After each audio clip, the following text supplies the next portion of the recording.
Welcome to the Hot Seat. David Judge here, and here we are at Season 2, Episode 4 of the Hot Seat, where we release a new episode every second Tuesday and talk to industry influencers that have worked hands-on in the real estate industry to find out where they see current and future trends and what you can do about it to support and grow your business.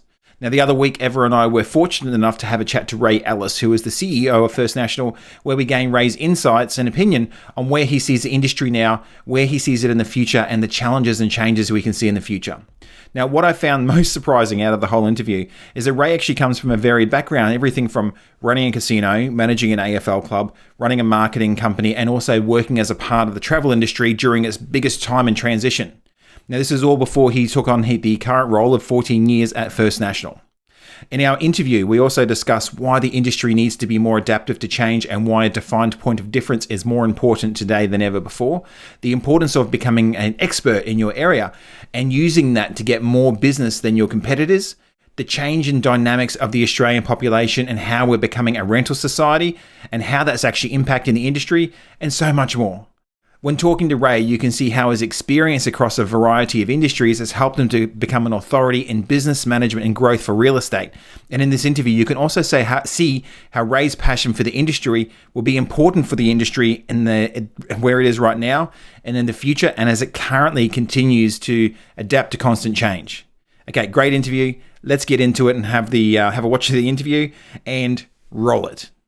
Welcome to the Hot Seat, powered by Affordable Staff. David here, and I have Eva Judge, as well as Ray. Pleasure to be here. Thank you for the opportunity. Yeah, thank you, Ray. So you're the CEO of First National? That's me, Chief Executive of First National Real Estate. Great job, great company. 15 years? Oh, almost 15. Yes, almost 15.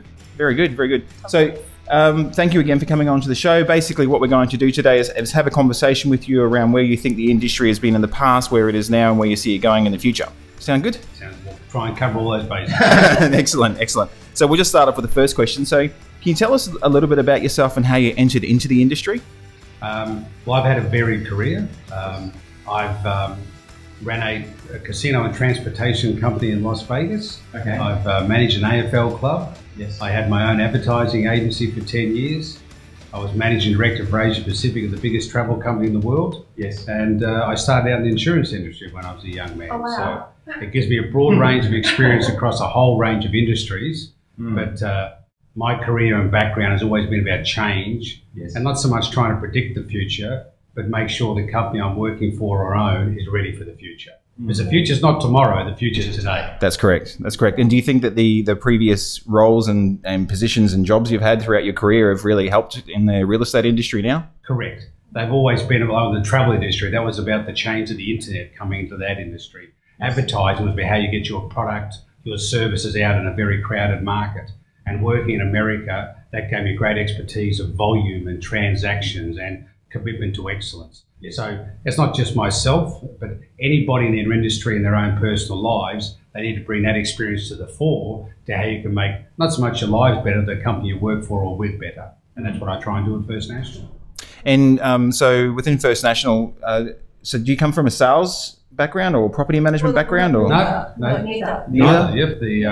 I've owned and bought and sold houses. Yes. I'm now the expert in real estate. But at the time at First National, I've been fortunate to sit on the REIA board. I'm about to rejoin that, and I get involved in lots of forums and campaigns through the state institutes. One at the moment where we've got a professionalism campaign to make our industry truly professional, and I support that with great initiative. So business is easy. It's the management of people that's difficult, and we're just trying to make our industry a strong industry, which we are, but a strong industry from a lobby point of view, because the biggest industry in Australia is property management and sales and houses and value and everything like that. It eclipses mining, it eclipses tourism, but we're a hidden industry. We're a cottage industry. We're a local agency in the suburbs or a big agency in the city. So the more we can be galvanised as an industry, the greater input we'll have in the government policy. And with an election coming up in Australia, it's more critical at this time than any time in Australia's history for real estate. Yes.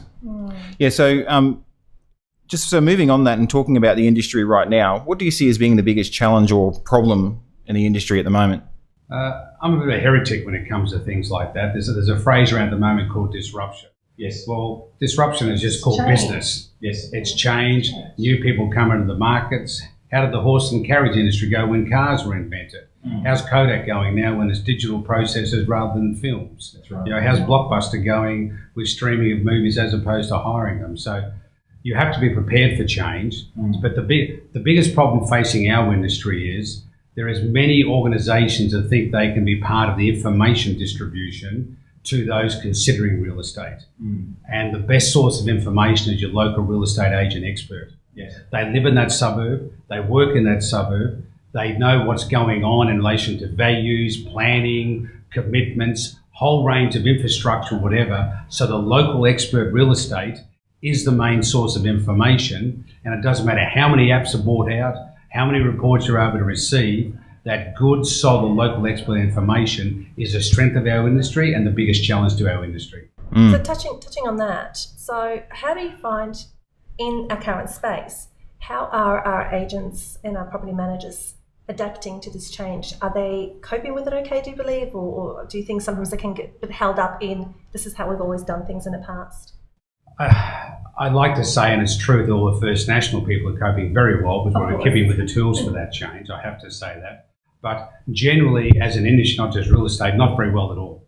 Because all I say to people is, you don't know how to cope with change, try brushing your teeth with another different hand tonight. It's impossible. So we always get in our own comfort zone. We've done it this way. What's this new fandangled thing or whatever?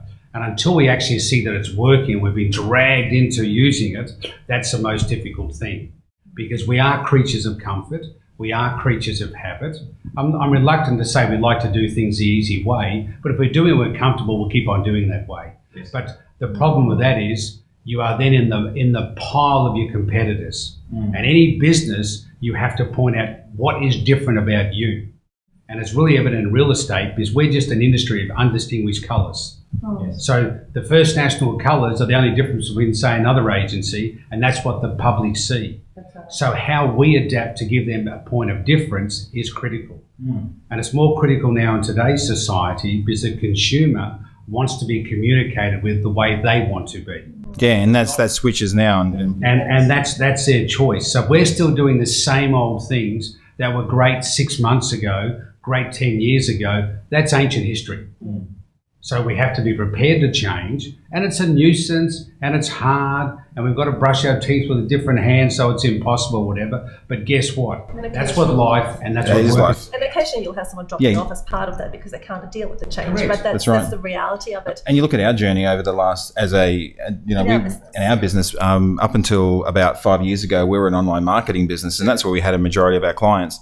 Google made a substantial release back in 2012, and it totally flip the industry upside down. Absolutely. And then if we had to make the decision at a point in time to either go and embrace the change and to look at outsourcing, which is what we're doing now, or then we would have literally been out of business. Absolutely. And so I think it's important to you're right, you can get very stuck in your own comfort zone. It's very easy to get put there. But what I was going to sort of just add to that, we work with a lot of brands, and obviously we deal with a lot of agencies, and one of the things that really strikes me about the First National brand is the adapted, how people adapt to change, which is great, but also how First National agencies seriously help each other out.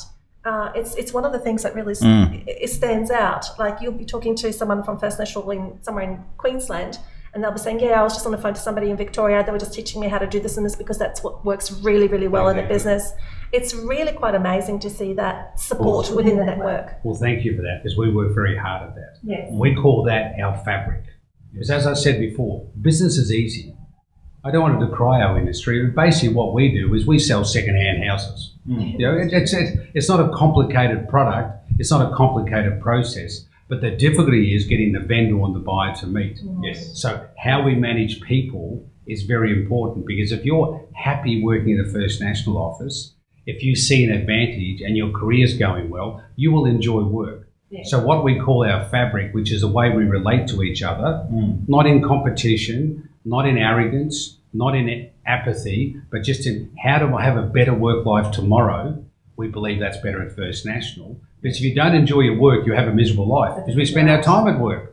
Now, along the journey, there's some people you don't like and you have issues and all that sort of stuff. Welcome to life. It's not meant to be a rose garden, but it's not meant to be tough. and we try and make it easier at First National. So thank you for that. No, pleasure. It's genuinely, it really stands out. It's evident, yep. Yeah. So looking at people within the industry at the moment, and I think you started to touch on it around. It's funny, you watch the swing. A number of our clients, they say to us that they know that they're doing their job well if they're like the Lord Mayor of their area, where people will come to them for not just for, I'm looking at renting a property, or I'm looking at having someone manage, or I'm looking at someone selling my property, but they actually have people contacting them and saying, hey, what's the best cafe in the area? What's the best this? What's the best that? How do you think, with that in mind, that someone can differentiate themselves in the industry? You have to become the expert. You have to. I got asked this question at a training session the other day, nothing with real estate, it was about life coaching. Yes. And someone said, how do I improve myself? I said, improve your general knowledge. It's one of the weaknesses of our education system at the moment, that we are churning people out on specific tasks. Yes. And you may be great at that, but if you don't expand and know about history or what's going on in your local area or geography or those sorts of things, you are turning yourself into a mushroom. Yes. And general knowledge, being forced to read a different book, being forced to find out what's going on with that parking allotment or that development, that area, whatever, it may not concern you, but it concerns your area. Mm. So if you don't expand your general knowledge, and it's hard now because we used to read a newspaper, read everything, now you go online, just read what's of interest to you. Well, that narrows your brain. It does, it's exactly right. The likes of Twitter and Facebook, Yeah. they've really have compartmentalized Compartmentalised. that's the word, people into those subject matters. That's exactly Because somebody will come to the area and say, look, I'm very interested, like when I go to different hotels where I say, where's the local church? And half of them will go, huh? Well, they're working in the concierge, they should know that. So when they come into your office, is there a local Carnation Society? Where do the scouts meet? What's going on? I saw a sign there about a new road going. What's going on that road? If your response is, you're not the information provider. If your response, I know this, whatever, because general information people can get on the internet. Specific information they want from a person. Yes. If you make yourself that person, you are the local expert, you will do a lot more business than your competitor. And you should also, I guess, express that on the likes of social media as well. Correct. Because people will come to you because they'll see you as that authority, as a person who really knows his or her backyard. Yeah. And it's a lot easier now because you can put that out on social media. So basically, anybody with a phone can become an expert on anything, and they look like an expert. Yes. But if you can demonstrate it in person, if you demonstrate with authority outside of social media, and social media is great, it's just a new way of communicating.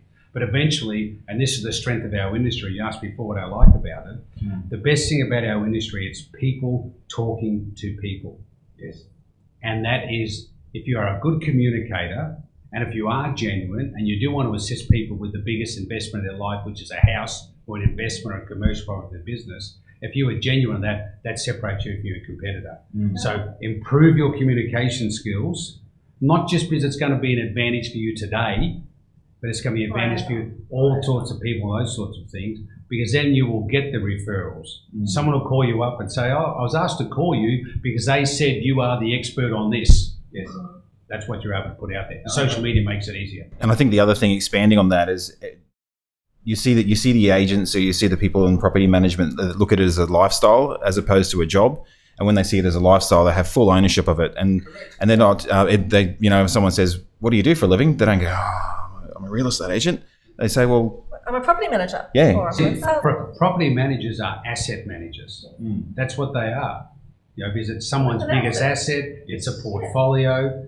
They're obviously not a stockbroker or an accountant, but that person has entrusted one of their biggest assets to you to manage it. And there'll be difficulties along this. Property management is a difficult job because you are dealing with human behaviour. And the 7 deadly sins are true because they're true. And you see that all day in property management. I've listened to many phone calls of property managers on the phone with tenants and landlords. And everyone, we're in a society now where instant gratification, instant resolution, sometimes things take time. No one wants to cause that, but if you have the communication skills and you bring it back to the basics and you have genuine interest in your landlord and your tenant, the world's your oyster.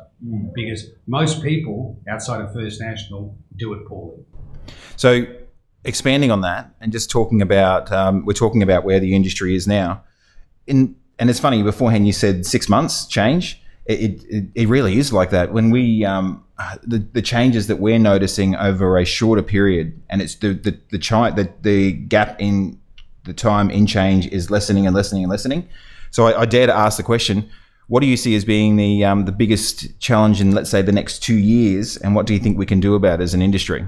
The biggest challenge in the next 2 years in our industry is the number of organisations and app developers or information providers that are trying to take a slice of our commission or our rental and letting fees without doing actually any of the work. Yes. They just see it as a pool of money they can get access to. Yeah. We'll take 0.5% here, 0.5% here, do that or whatever. That's just making us splintered. And the fact that we charge a commission or we charge a fee is coming under some criticism, and I don't understand that criticism because we live in a capitalist society. Yes. Every organisation has to make a profit. Everybody has to make an income on what they're selling. And we seem to be moving into an era where there should be no commission, no fees, it should be a free service. Well, if that's the case, there's no employment in Australia. That's right. So therefore, nobody can do anything. And that's a trend towards a whole range of how can I get this for the cheapest or the no-cost basis. If we as a society go on that trend, well, welcome to communism and goodbye capitalism. You know, and interestingly enough, the travel agency industry has been impacted quite heavily by, people creating apps, et cetera, But we have our travel agent that we've been using now for a period of time. Thanks, George from Hello World Travel. And he's fantastic. And the stuff that he does for us, he is definitely the subject matter expert around travel. Because I don't know George from a bar of soap, but I guess what he does do, he cares. Yes. End of story. It's beyond. Yeah. The amount of times where we've travelled, and we travel quite a lot. Yeah. The amount of times we travel, or someone's gotten sick, or something's had to happen. We don't have to sit there for an hour on the phone to Virgin or Qantas or whoever it is. Text message. 10 minutes later, all sorted, is in your itinerary. Now, it's amazing. He's probably charging a little bit more, but that's the thing. That's the thing is because you're paying for the convenience. Well, I have no idea. For the expertise. I have no idea how much I have no idea how much he charges. It doesn't matter. We get the service. Yeah. We get the service. Like, we don't sit there and say what percentage of the flights are you getting. Look, we have no idea, and George, if you're watching this, please don't overcharge. That's right. So this charging, the way we do is one of the big issues for our industry. But the other issue coming for us is that we have a change in dynamics of the Australian population. The tradition was that you got married at 21, 22, you bought your first house at 22, 23, you had your first child at 24, 25, and that set you on the cycle of home ownership and family raising. That's now being delayed until the 30s and the 40s. So the teenage years are going from 17 to 40 sometimes, maybe 60 for some men, but I won't comment any further on that. So therefore, the time to get into ownership, pay off that mortgage is being shrunk. So the rental society is now upon us. That's not necessarily a good or a bad thing. It is just different. So the way we market properties, build properties, and look at home ownership as an objective, there's a change in dynamics that in society, and we have to adjust to that as an industry. And I'm noticing it's interesting looking at property management specifically.